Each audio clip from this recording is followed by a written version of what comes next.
Welcome to episode 21 of COVID Comms. Today we are continuing our conversation around mindset and what we should ignore.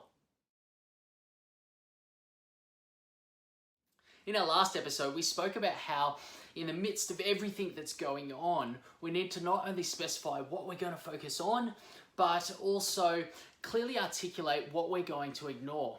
If we don't, then we're going to get distracted. We are going to ignore things that we shouldn't be ignoring. If we're not intentional, we're going to end up somewhere where we didn't intend. Now that episode, it really resonated with a whole bunch of people. And I know from experience that when that's the case, there are people out there who are wanting me to clearly articulate to them what they should be ignoring. The reality is that everybody is different, as are their situations, their goals, and what they want to achieve.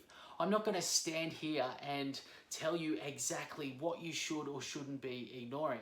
However, here are 3 things that you might want to consider as you take time to reflect on this concept for yourself. The first one is the 24-hour news cycle. Now, in such a dynamic environment where announcements are being made and changes are constantly occurring, we need to stay informed. But there is so much news and pseudo-news out there that if we're trying to stay across all of it, we are going to get swamped. So pick 1 or 2 pieces of information and check those once or twice a day. Consider ignoring all the rest. Social media. Now, by all means, jump online, stay connected with your friends and your family, do what you need to for work, but consider giving yourself a time limit. The longer you stay on social media, the more likely you are to not only waste time, but you'll get sucked into the clickbait, reading multiple opinions that are conflicting about different topics. It's only going to impede your clarity. So ignore the clickbait. The third one to consider are superficial connections. Now, I'm going to get a little controversial here. We absolutely need to maintain social connection in order to avoid the adverse effects of physical isolation. However, a few good quality connections are going to do you more good than many superficial ones. And if you are going from virtual coffee to virtual coffee, you'll have no time left to do the work that's needed to make the most of the opportunities that are present that will allow you to thrive through this time. So there are some common ones, but you need to reflect on what is relevant to you. Take the time to decide and articulate the specifics of what you are going to ignore for yourself.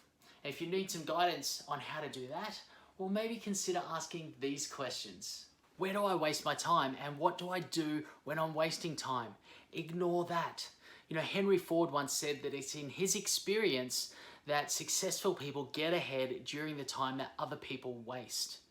So once you figure out how you waste your time, ignore that activity. What do you find distracting? What is stopping you from fulfilling your potential? Which voice do you find discouraging? It might be somebody else's voice, or it might be your own internal voice. These questions may not resonate with everybody, but they will with some. The important thing is that right now, amongst all the noise, all the change and uncertainty, that you are intentional about what you focus on and what you ignore. If you can do that, then you will keep moving forward. You will maintain momentum, which we've discussed before is so important because it reduces the amount of difficulty you'll experience as you overcome obstacles. I hope that's been helpful.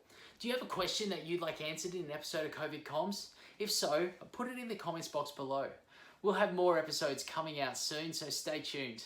And remember, no matter what happens, lead well.